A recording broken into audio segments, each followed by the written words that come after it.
Then when I was about 11 years old, I saw a movie called The Exorcist, which really got me interested because I was brought up Catholic, and that's a very Catholic movie. And so I started researching that movie and the book and then the case it was based on. And then when I went to UNM in the mid-90s to get my master's degree in New Mexico history, my mentor, Dr. John Kessel, he told me one day, look, here's an Inquisition document. It's in a footnote by Richard Greenleaf. Richard Greenleaf was an expert on Mexican Inquisition studies. And it's about an outbreak of sorcery at Abiquiu in the 1760s. So there you go. I was fascinated by this idea that witchcraft beliefs are actually based in historical events. They're not just cuentos or tales, but there's actually documents from our history talking about these beliefs, these people, and these events. And I was interested because they're my people. I descend from these folks. So I'm going to get into this. There's the title of my talk today, Brujería, a history of witchcraft in New Mexico. By Rob Martínez, state historian. Slide.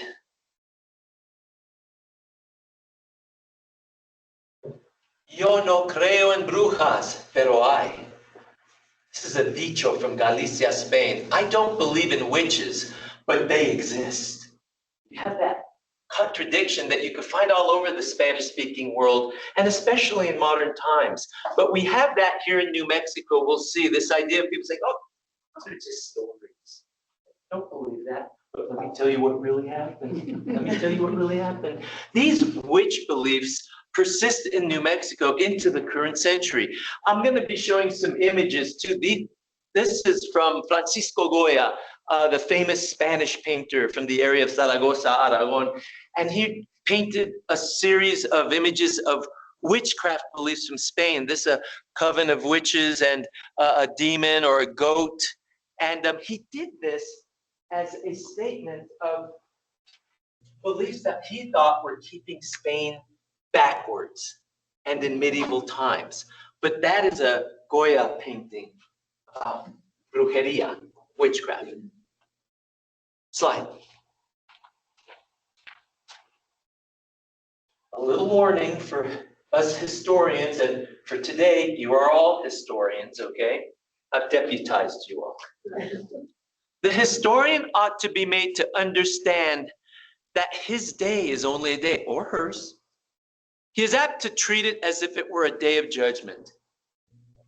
Studying witchcraft or anything in history can be a challenge, especially if we try to impose too much of our present perspective on the past. It's almost impossible not to. We're human beings. But what G.K. Chesterton is telling us, not yet, G.K. Chesterton is telling us is that looking at history, looking at our ancestors is like going to a foreign country. We need to have open eyes and open minds and realize they do things differently there. And the same thing with witchcraft. All right, slide. Sorry, there are some issues with Bill not seeing the slides. If not, I can improvise. Okay. All right, magical worldview. I love these images. There's a woman. She could be in New Mexico, Mexico, Spain, Italy, Greece. Doesn't really matter, because this magical worldview is a worldview that can be found anywhere around the world centuries ago. There's a spell or a prayer. I'm not sure what it is. I just like how it looks, okay? It's pretty interesting to me. And this magical worldview is a way that people sought to explain and control their world, control their universe. It was a blending of their religious beliefs, superstition, their versions of science, and even psychology. And oftentimes these systems overlap and mix. For our purposes in New Mexico, we're going to be looking at heavy doses of Roman Catholicism because of our Spanish and Mexican periods, but also Native American worldviews and spiritual views, Iberian folklore and superstitions, meaning from Spain and Portugal, and Mexican Indian ideas that are brought up the Camino Real over the centuries. What we'll see is that this creates a world, a reality that's full of spirits, angels, demons, good and evil. Next slide.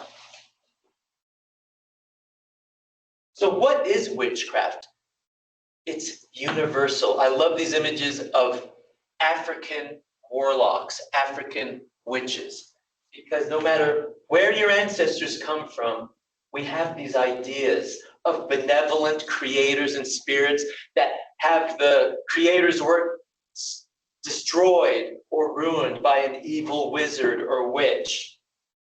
But for our purposes, witchcraft is a composite phenomenon drawing from folklore, sorcery, demonology, heresy, and Christian Catholic theology.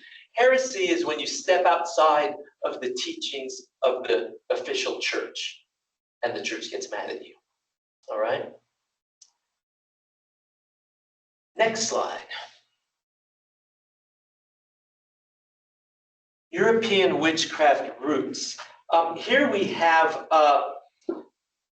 ancient Greeks and Romans who had witches and belief in witches. Ideas drawn from the Mediterranean world, from Europe, but as far away as Africa, Asia, the Middle East, and the Americas.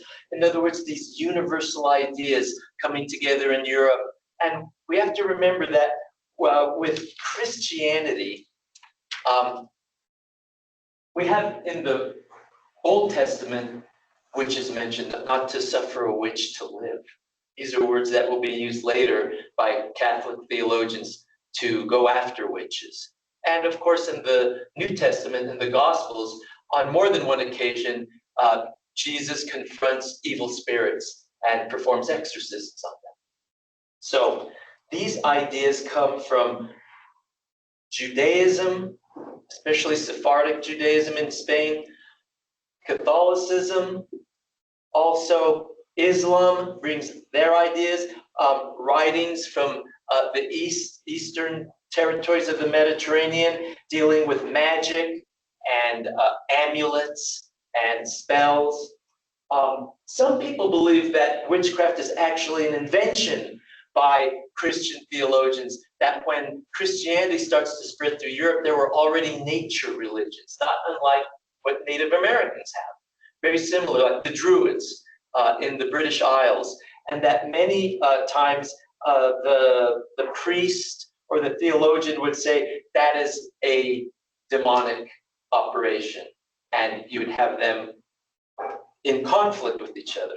Other people think that church leaders created witchcraft as a way of controlling people, especially women. And there was also this idea of a pact with the devil at the heart of European witchcraft beliefs. And there's many variations, different theories in between all of these ideas. There's a wood carving of two witches somewhere in Europe creating a conjuring. Slide.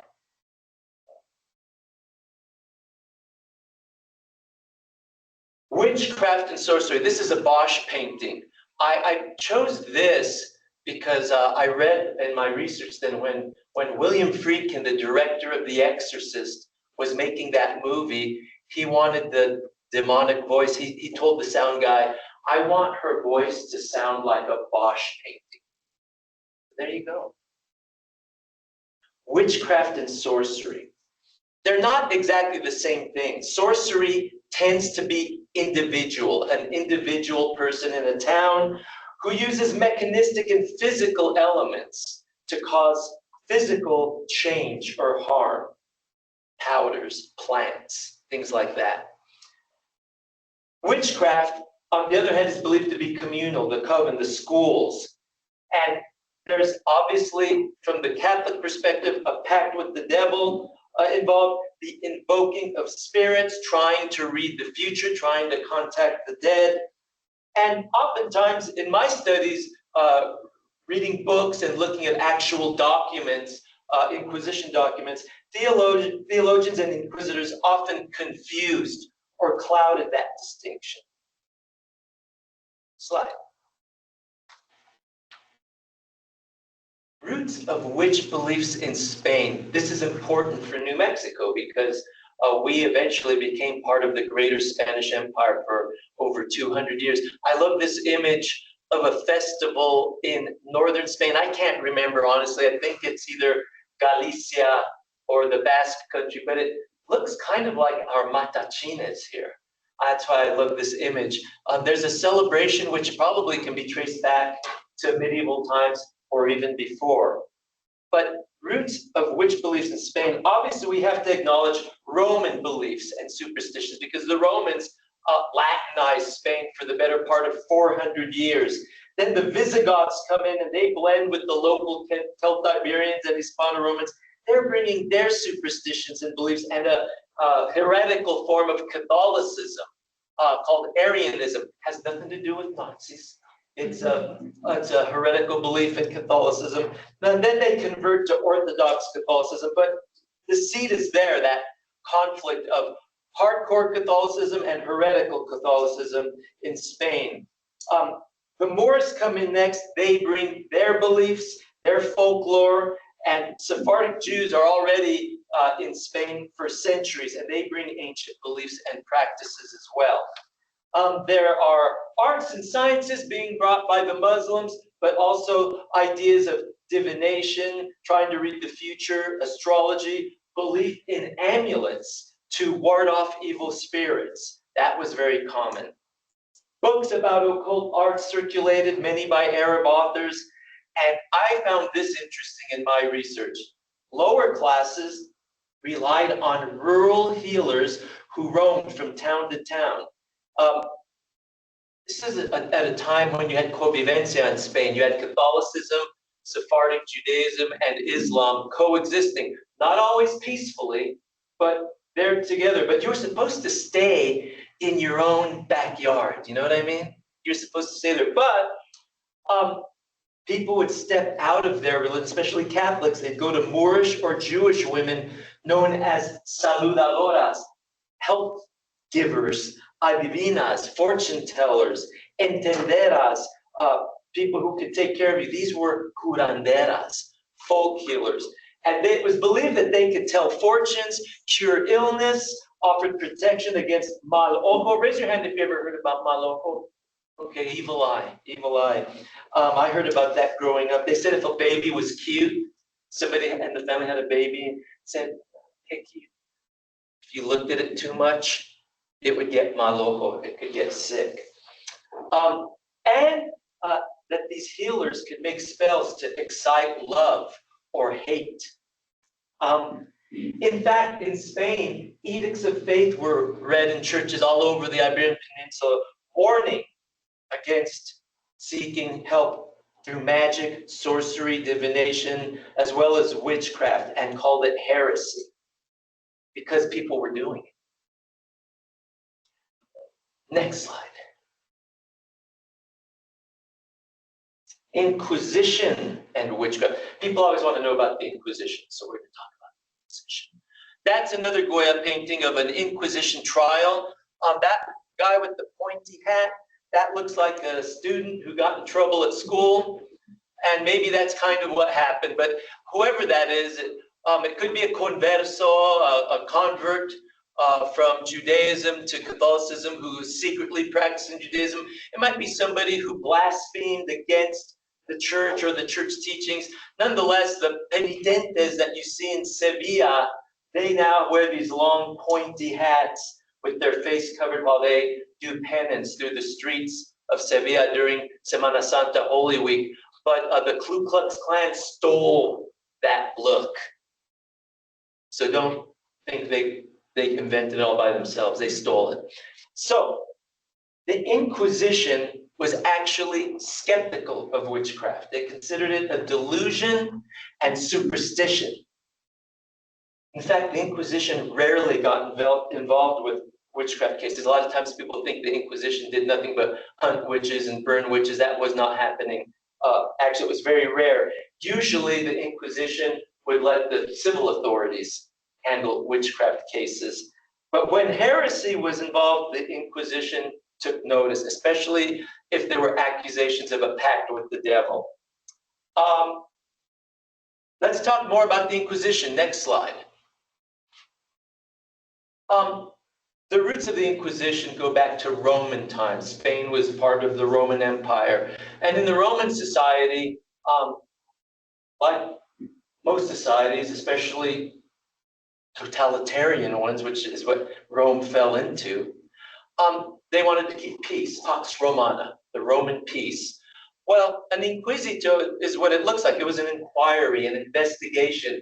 If there's a problem in society, if your chickens went into his land and then he went after you, and then all of a sudden all your friends in this side of the community sided with you, then they sided with you, it was looked at a small problem that was becoming a bigger problem, okay? So the Roman officials would send an inquisito, to do an investigation, and if it was a big enough problem, the Romans would just disappear you two. And problem solved. All right? The belief being it's better to deal with a problem while it's a small problem as opposed to waiting until it becomes a societal problem. But these are the roots of the Inquisition. There were many Inquisitions. The first was the Bishop's Inquisition. That's a whole other talk, by the way. Maybe I'll give that another time. But the short version is that there was in the Catholic Church in the 1200s, a Bishop's Inquisition to deal with the Cathars in the 1200s, the early 1200s. Raise your hand if you've ever been to Carcassonne, friends. Been to? Okay, we have. Okay. Yeah, that was the area where the Cathars were. It was a heresy. The bishop had inquisitorial authority. Then in 1479, that's the Spanish Inquisition. The Catholic kings, Fernando and Isabel, they solicit the Pope to have an inquisition to deal with conversos, converts from Judaism and Islam into the Catholic Church, but also to deal with priests and making sure everybody's being a good Orthodox Catholic. There was also a Roman Inquisition in the 1500s to deal with the Protestants, okay? Sorry, Protestants, but there was an Inquisition that was established by the Pope for that alone. All right, next slide.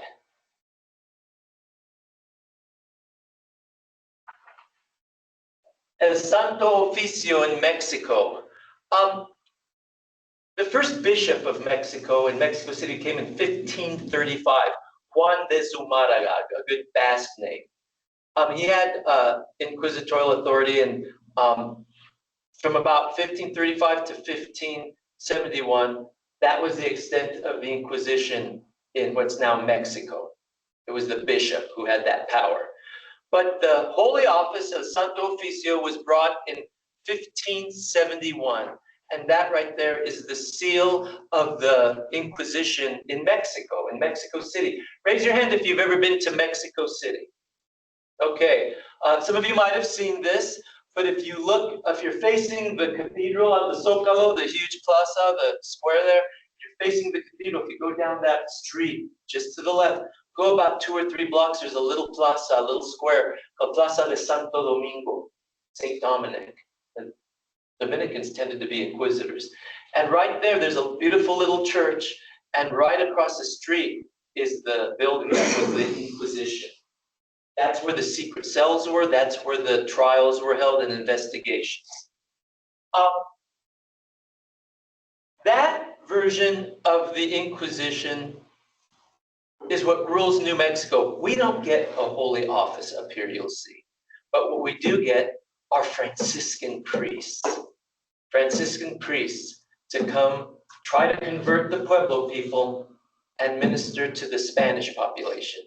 And the head of the Franciscans is the agent of the Inquisition in New Mexico. And that starts in 1625. Next slide.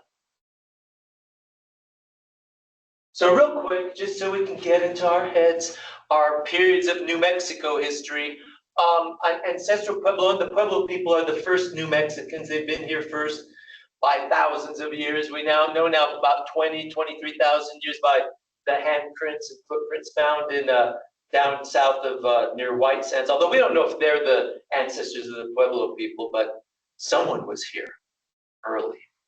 Our Spanish period is 1598 to 1821, 1598 when Juan de Oñate brings the first Spanish colony. Again, our Inquisition history starts in 1625. Fray Alonso de Benavides is the first inquisitor in New Mexico. Then we have our Mexican period, 1821 to 1846. Spanish and Mexican period, just keep this in mind. Catholicism was the official state religion. We're used to all this openness in our amazing nation. You can be whatever you want here. Not so, but that doesn't mean people weren't doing other things, okay? But that's what we're going to be looking at mostly. Our U.S. territorial period, roughly 1848 to 1912. Statehood, 1912 to present, and who knows where we go from here. Next slide. Whenever I give a talk about witchcraft and sorcery in New Mexico, someone always asks about curanderas and parteras. Curanderas, again, are folk healers. You can find curanderas all over New Mexico. You find curanderas in Mexico, all over the Spanish-speaking world. Again, another universal idea, okay? Parteras are, they deliver babies. What's the English word? Midwife. Sometimes curanderas can get caught up in these issues because people would often, if they believe themselves to have a curse or be hexed, they'd go to a curandera to be healed. And then sometimes the priest or the local magistrate might go to the curandera and say, well, why do you know so much about this? Are you a witch too? Or if a partera had some bad luck and maybe delivered a few stillborn babies, they thought maybe there was some brujeria involved with that. I just found this photo online. It's interesting. I've looked up curanderas, parteras, and brujas in New Mexico. And this picture, I've seen it come up as curanderas on one side, and then another as brujas, witches. I think they're just nice, normal people. All right, next slide. Ah, yes, New Mexico witch cases. Well, this is a drawing by Goya, again, of an old witch. It says, Linda Maestra, beautiful teacher. That's an old witch teaching a young woman how to be a witch. And look at how the broom is the other way around. And there's an owl. In Spain, an owl is a brujo. In New Mexico, a tecolote, that's a good Nahuatl word, Aztec word. You're going to see these owls, animals like owls and black cats, or just cats in general, are sometimes seen as familiar spirits or witches in animal form, shapeshifters. New Mexico witch cases. Next slide.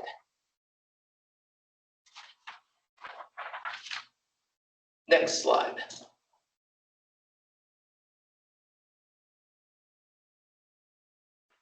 The strange case of Maria de Zamora, 1607. That's a Goya painting of a goat being adored. They're bringing babies. That's sometimes what they thought the witches would steal babies, and they're adoring, giving reverence to that spirit.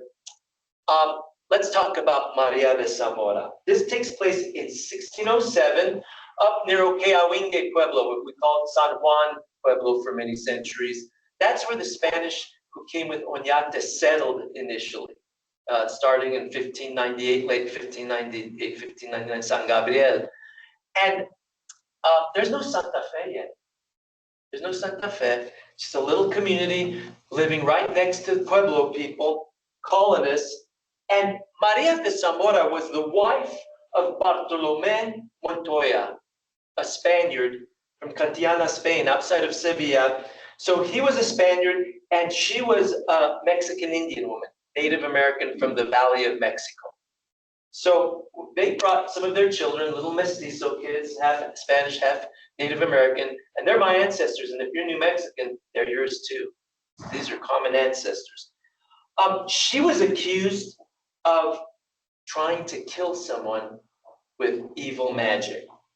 Keep in mind, oftentimes these accusations were made of people from the lower classes, the casta or caste classes, people who are Native American or Black or mixed blood. That's often what we see. And they weren't always women, although they typically were. So what was she accused of doing? What was Maria accused of doing? Well, her daughter was named Lucia, but she was the wife of Diego Robledo, and she accused her mom of witchcraft and sorcery. She told her husband that her mom had given her a powder with which to poison him. She would give him the powder and some food, and it would infect his bladder and kill him. According to the testimony, Lucia said that her mother would enter a room in their little house up there near Okeawinge, and she would chant.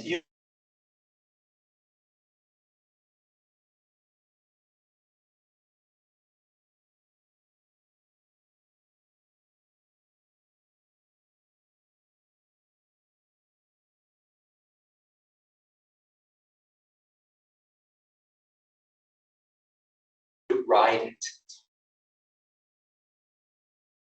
These are classic witchcraft tales from Spain.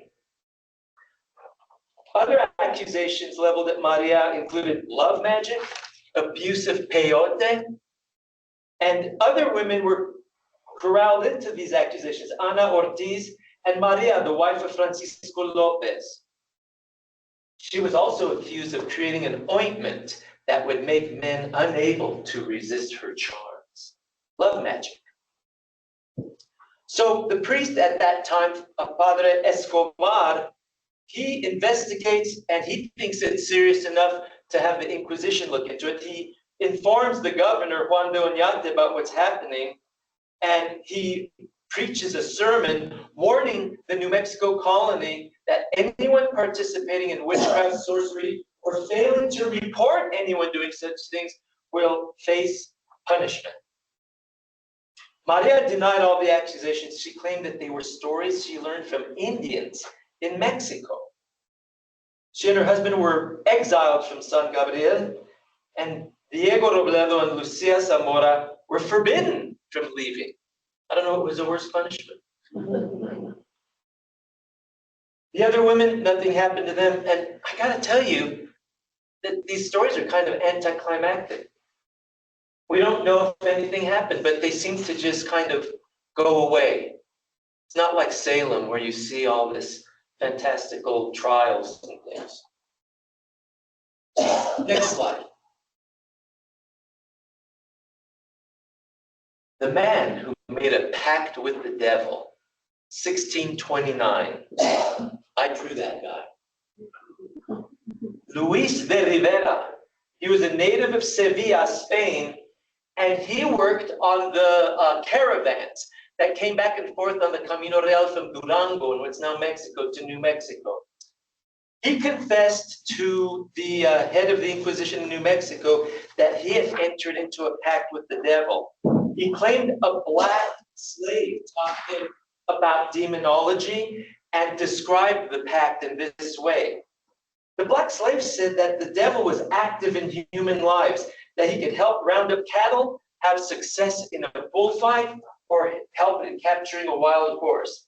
Supposedly, the slave had a mark or tattoo of the devil under his foot to signify reverence to the demon. The black slave also supposedly had a book of with drawings of demons. He claimed if Rivera signed the book in his own blood, the demon would never leave him. Rivera also used herbs and spells that he learned from an Indian woman to control the desires of women. Love magic. He sure seems to be throwing a lot of people under the bus. In 1630, there was an audiencia, or an investigation, before the Inquisition investigator. Rivera claimed ignorance, that he had not cut himself off from the Catholic Church, and that he regularly prayed the Pater Noster, the Our Father, and the Ave Maria, the Hail Mary, regularly. The Inquisition issued its decision. Rivera committed heretical blasphemy, the use of herbs was heresy, and the signed book was a pact with the devil. What's interesting is he got off easy. He was confined to a Jesuit convent. He had to live with the Jesuits. I don't know, maybe that's punishment enough. I don't know. He had to go to confession regularly, receive Eucharist, communion, once a month, fast on Fridays for a year, and he was banished from Durango. Being banished seems to be a very common punishment for these people. And that was it for him. Next slide. The Two Witches, 1630. That's another Goya painting. This one's kind of scary. There's a person kneeling, praying, dressed in white, and the witches have a basket of babies, and you can see the owls flying in, familiar spirits, but turning into humans as they start to land. In 1626, two women were accused of witchcraft to Fray Alonso de Benavides. They were accused of practicing witchcraft and sorcery. They were Beatriz de los Angeles, a Mexican Indian woman who is described as talented and intelligent. Her daughter, Juana de la Cruz, was mestiza. That means her father was Juan de la Cruz, who is from Catalonia near Barcelona, Spain, or where Barcelona is. Benavides ignored this case. He thought it was gossip, superstition, but the case was reopened in 1631 by Fray Esteban de Perea, Benavides' successor. Beatriz was described as a powerful witch who experimented on two Indians and killed them. She used a potion on her lover, Diego Bellido, who she had quarreled with, resulting in Diego beating her. So she made him some atole. Anybody know what atole is, region? It's like gruel hot, made out of cornmeal. I used to eat that as a kid. She poisoned him with it. He died, and she was accused of being a witch. Now her daughter, Juana, she was married to Juan Griego Bernal. These are all common ancestors, right? We all have these names in our genealogy. She was accused of sorcery, hechicería, by Hernan Marquez Zambrano, he was a lover who she was having an affair with. After a quarrel, Juana gave Hernan a mixture of milk and cream that was poisoned, and this killed him. Many accused Juana of mal ojo, or the evil eye, and of causing children to fall ill, and even killing one child. It was claimed both women could travel vast distances in an egg. I have no idea how that happened. People ask me about that all the time. An egg. They would get in there and travel. They supposedly did this to keep an eye on their lovers or to torment their victims. Perea was skeptical, blaming the accusations on superstition and gossip, and the two women were never put on trial. But the beliefs are handed down from generation to generation. Next slide. I like this one. The Love Magic of Barbara Garcia, 1751. I drew that image there. That's just a fantasma, a ghost. Barbara Garcia. In 1751, she was accused by Gertrude Sanchez, described as Spanish, of having an affair with a married man and using witchcraft to do so.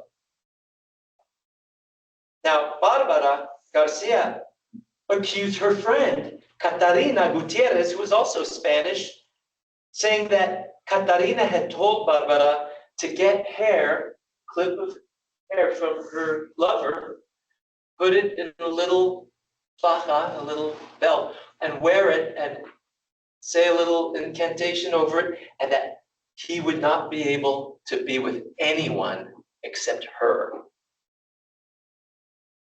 Now, who is she? All indications is that that this is Barbara Garcia Jurado. She was the wife of Luis Garcia de Noriega. He's a pretty powerful guy in Albuquerque. He passed away. So she is obviously lonely and in a relationship with a married man. Incidentally, she's my ancestor, I'm pretty sure, because in 1771, about 20 years later, a young woman named Maria Margarita Garcia marries Pedro Antonio Gallegos, and she was the daughter of Barbara Garcia Hurtado and an unknown father. I think she's the result of the affair. So this is on my dad's side. So who's Catarina? She was a Spanish widow who was known to operate as a witch using spells for love magic. She had denounced the local priest and had had an out-of-wedlock child with Diego Vasquez Borrego, who is also my ancestor on my dad's side. It's on my dad's side. So I descend from these two people. So what happens with Barbara? According to the documents, she saw the pain she was causing her lover's wife and burned the spell that had the man's hair. Incidentally, the man is never named, just the woman. It says, the document says that she told the man to return to his wife, and she broke off the relationship and returned to the ways of Catholicism and abandoned her hexing ways. Now, Catarina is another story. She claimed to be a lover of Fray Iniesta, a priest in the area, and that she had a child by him, and she also accused him of being in an illicit relationship with another married woman. Next slide.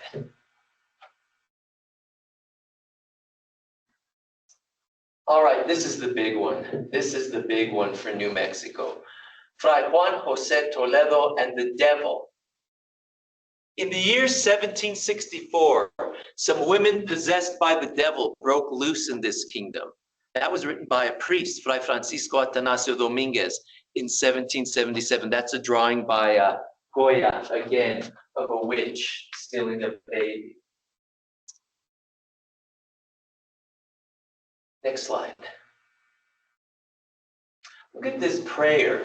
This is a prayer recited by elder residents of Abiquiu, New Mexico, not just in the 1700s or 1800s, but well into the 1900s. Cuatro esquinas tiene mi casa, cuatro ángeles que la adoran, Lucas, Marcos, Juan y Mateo. Ni brujas, ni hechiceras, ni hombre malhechor, en el nombre del Padre, el Hijo y del Espíritu Santo. Amen. Next slide, if you don't speak Spanish. My house has 4 corners. 4 angels adore it. Luke, Mark, John, and Matthew. Neither witches or sorcerers, nor evil-doing man. In the name of the Father, the Son, and the Holy Spirit. Amen. This is one of the reasons I got into this. It's one thing to have stories told like my father told us about Abiquiu. He was told that by his parents and their parents' parents. But to find this stuff actually in historical documents is, I think, exciting and fascinating. Next slide. This is Abiquiu.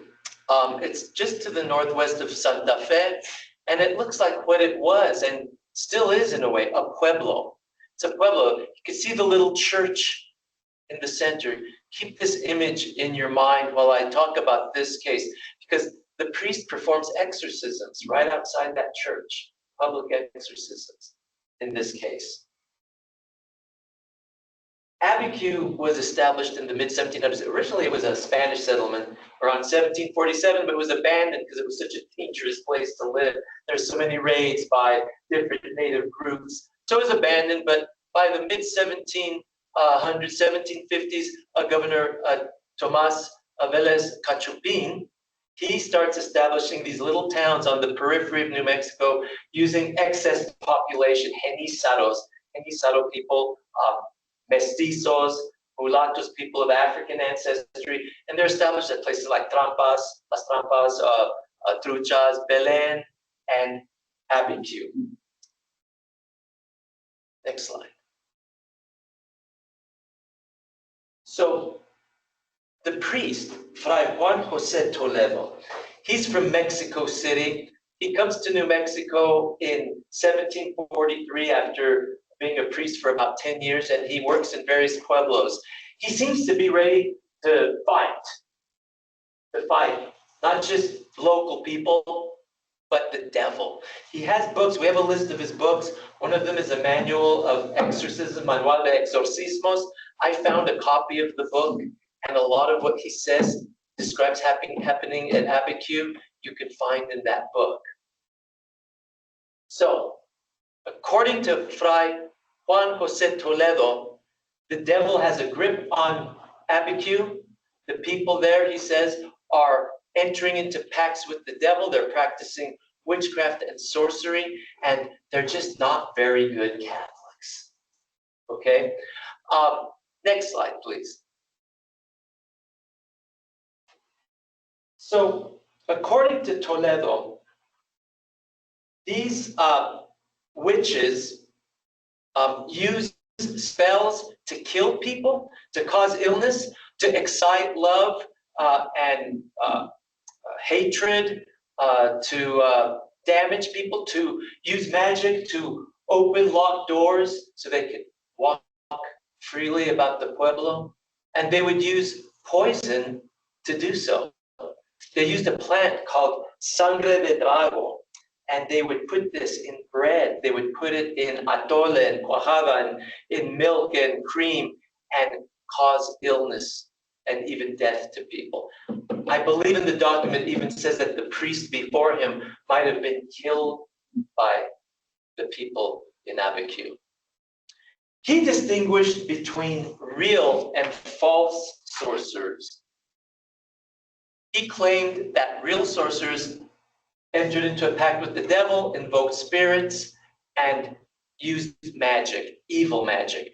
I like how he described the false sorcerers. He said, these are just charlatans who come to town, who claim to have magical powers, and they say, I know how to use plants to help you or to cause a curse or a hex, and they just pick whatever plants they see, and then they charge a goat or a chicken and would do nothing.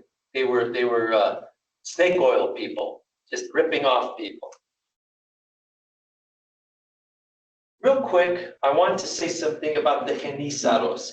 The Genizaros who settled in Abiquiu, these were typically non-Pueblo people, although sometimes Pueblo people got caught up. They were children of war, cautivos, captive culture. There's a lot of warfare in New Mexico in the 1700s between Spanish and Pueblo people on one side, and then you had Comanche, Navajo, Apache, Ute, Kaya, Hopi, different native peoples, and everybody's doing it. Everybody's fighting. They're taking people captive, turning them into slaves. Well, in the Spanish system, these folks would be baptized. They weren't totally Catholic, though. They were Hispanicized, but not totally. They were on the margin of society, and people were scared of them, suspicious of them, and they couldn't return back to their community, so they were kind of caught between two worlds. So these are the people that, frankly, Fray Juan José Toledo, I don't think really knows how to deal with them, because they're using what they know about Catholicism. They're learning witchcraft stories and superstitious beliefs from the Hispanic people they're in contact with, and they're also practicing their own native religions. Next slide. These are all Goya images, by the way. These sorcerers, according to Toledo, would use the robe of a hanged person, human teeth and bones, figurines made from rock or wax to make idols, ídolos, they're described as in the documents. Hair and fingers from dead people, toads, bird feathers, plants to incite love or to kill. And the people accuse, oh, I like this image, look at that. I don't know what those are, but they're gonna smack them. I think those are witches and they're familiar spirits. Next slide. The accused are Genízaro Indians. 4 are named. Miguel Ontiveros El Cojo is known as the leader of these sorcerers. He's called El Cojo because he walks with a limp, and people are afraid of him, including the priest. Agustin Tagle. 2 women are known as powerful sorcerers. Atole Caliente is one name, hot gruel. And Petrona la come gallinas, she eats chickens. That doesn't sound too scary to me, but maybe she gets a live chicken, tears its head off. Who knows? About 12 in all were accused and are eventually arrested. That's an image of the church way back when, the 1800s. Next slide. The bewitching and the illness. This sangre de drago would cause sharp pain in the intestines, acute thirst, and anxiety in the victim. They would feel movement in their stomach and fever, thirst, insomnia, and the drying up of bones. Then, before they died, teeth would blacken, and once dead, blood would burst from the mouth and nose, and sometimes their innards would spill out of their stomach. I'm sorry if you're eating lunch. The priest himself was afflicted and went to an Indian curandera to seek relief. That guy's having a bad nightmare right there. It's a Goya etching. Next slide. The exorcisms at Abiquiu. That's an image from the movie, The Exorcist. About 5 young girls, when they would go to Mass, when Father Toledo would start the Mass, they would shriek in loud voices, fall to the ground, and have seizures. Supposedly, they would levitate and the people couldn't pull them down, or they'd fall on the ground and pass out, and they could not be lifted. Eventually, they started experiencing anxiety, illness. They started hearing animal noises. There was nothing around it. He ultimately performed exorcisms on them when he felt that there was some sort of evil spirit involved. The short version is that sometimes they would get blotches, like somebody was punching them during the exorcism. They would make noises like pigs or cows or other animals. I like what he described in one of them. One of them was pregnant during this so-called possession and exorcism. She had a baby, and then after that fell into extreme melancholy. What's that? Yeah, I like this. She was also possessed because she would fall into a heavy sleep during Mass.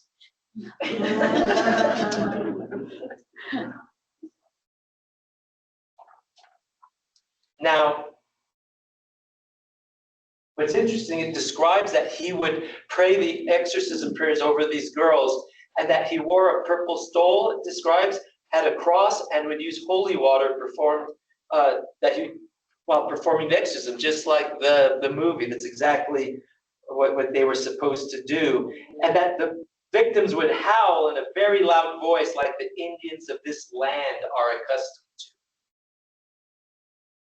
Now, during the course of these exorcisms, one of the girls, the spirit in her supposedly accused 178 people in New Mexico and as far south as Sonora of being witches.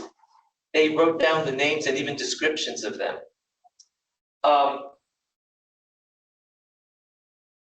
There was a problem. Ultimately, the governor gets involved.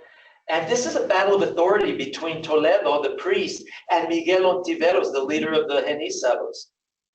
Those who are arrested are jailed or put in Hispano families to work. The governor sent this case to the Inquisition because he thought it was a big enough problem. The Inquisition lawyer, I love his response. He says, this is the priest's fault. This is not sorcery or witchcraft.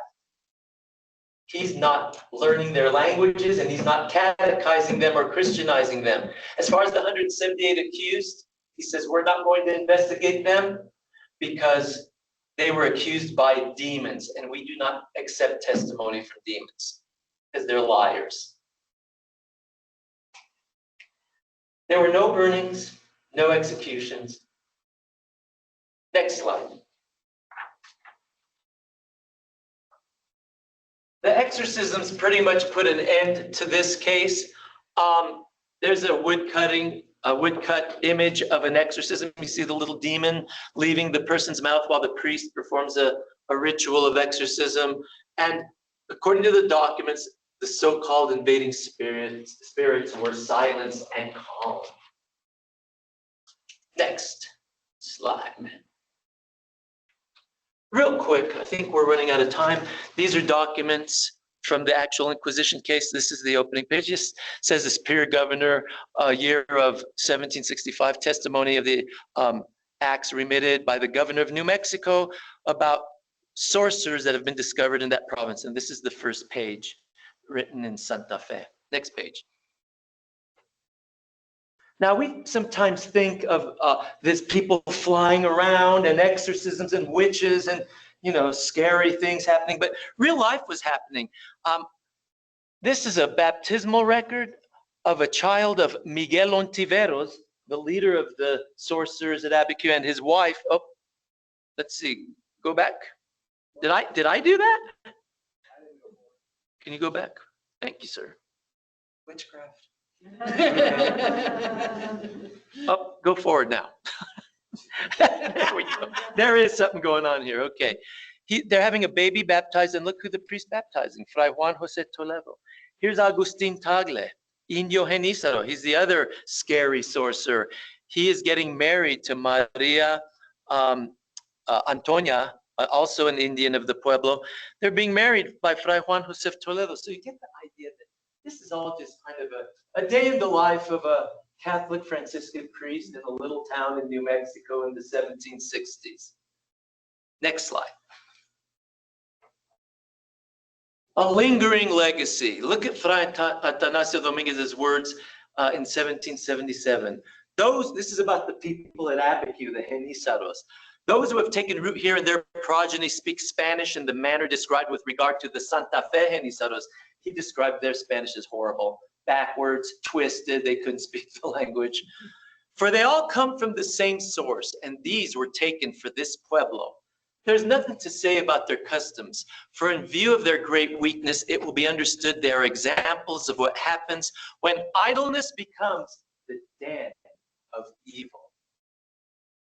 Next slide. The fate of witchcraft in New Mexico. Well, under Mexico and Spain, those beliefs thrived. When we become part of the United States, things change a little bit. You have Protestantism coming in. You have people who are Jewish coming in, different government systems, different religious systems. And yet the ideas persist. When I was growing up, I would have older cousins tell me, I heard this story from my tío, from my uncle. And he said, though I have never seen a witch myself, nor do I believe in witches, this is exactly what happened. And there I drew that guy there, having a hard time. Next slide. Witches in our popular culture. The Wizard of Oz, there she is. Wicked Witch of the West. And of course, beautiful witch. Witches are beautiful too, look. And that's it, final slide, one more. There you go. And that's it for me. Muchas gracias. Thank you very much. Really quick, the sound cut out when you mentioned the chants during the Maria de Zamora slide. Would you repeat those if you mentioned them? The house, the chants for the house at Four Corners. Oh, that was for, you have to be.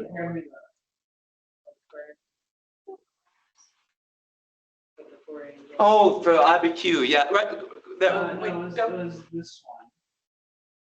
I don't remember mentioning it. Oh, see, it said that she would go into a room, Maria, her daughter accused her, and that Maria would go into a little room in their house up near Oqueawingue Pueblo at San Gabriel, and she would supposedly chant in a language unknown to her daughter. It might have even been Nahuatl. We don't know Nahuatl, the language of the Aztecs, but that she would invoke the name of Satan. There would be a banging on the wall, and then an animal would come out, a pig or a goat or something, and she would ride ride that animal. I think that's what I was talking about. This idea of animals, there's stories in New Mexico. If you're walking down a road and you see an owl in the tree, you just say, "Mañana vengas por sal." That means tomorrow you'll come for salt. And the next day, if somebody knocks on your door and says, "Hey, can I borrow some salt?" You're a witch. You're a witch. Any questions or comments? Yes. I was gonna say about the owls. Yeah. I remember as a child where people would say that even if you saw an owl there, it was a witch. Yeah. Looking to see what you were doing. Oh yeah, they might be spying on you, or a cat. I love cats. I don't know about that, but I do know one priest got in trouble in the 1700s with the Inquisition in Mexico because he performed the sacrament of marriage on 2 dogs, and you're not supposed to do that. All the dog lovers are going, "What's wrong with that?" It's okay.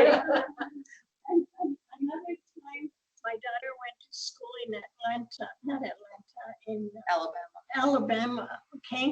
And we went to take her to school over there, and I turned the radio on in the car, and it was really something that surprised me. They were talking about Chimayo, Oh wow. and they were saying about all the witches that they had there, and how they could, at a certain time in the night, in the evening, they could see the balls of fire going through the air. Yeah. And I called him and I told him that wasn't true, because you don't see balls of fire jumping all over Chimayo. No, you don't, or do you? Anyway, there were a lot of things like that, you know, that.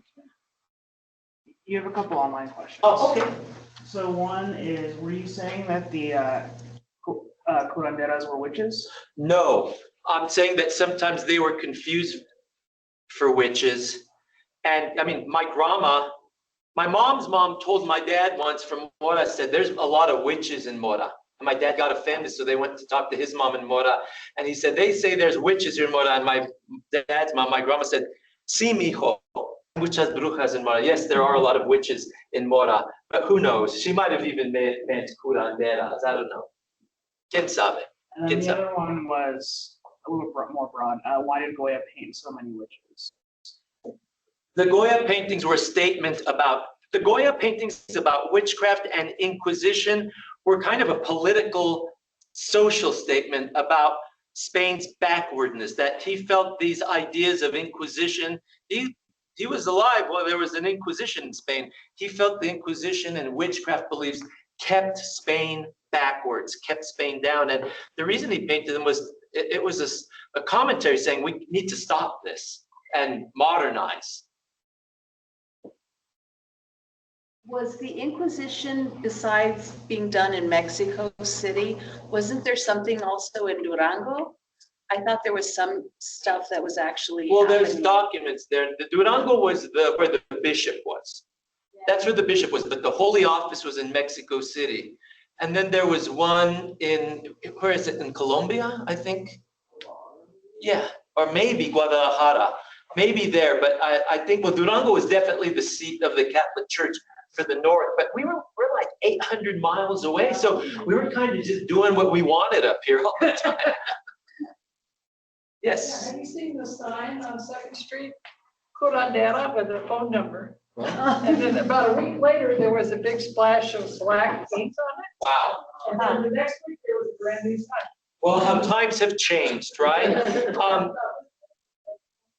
I love these stories. They're not just stories, that's what I'm saying. This is part of our history. It's in our DNA, you know, and it's everywhere. It's not just New Mexico. If you go to parts of rural parts of the world, northern Spain, the Basque Country, Galicia, parts of the United States, people still have these ideas. And I love them because they show the mentality of our ancestors, how they saw the world, a world that was filled with spirit and good and bad.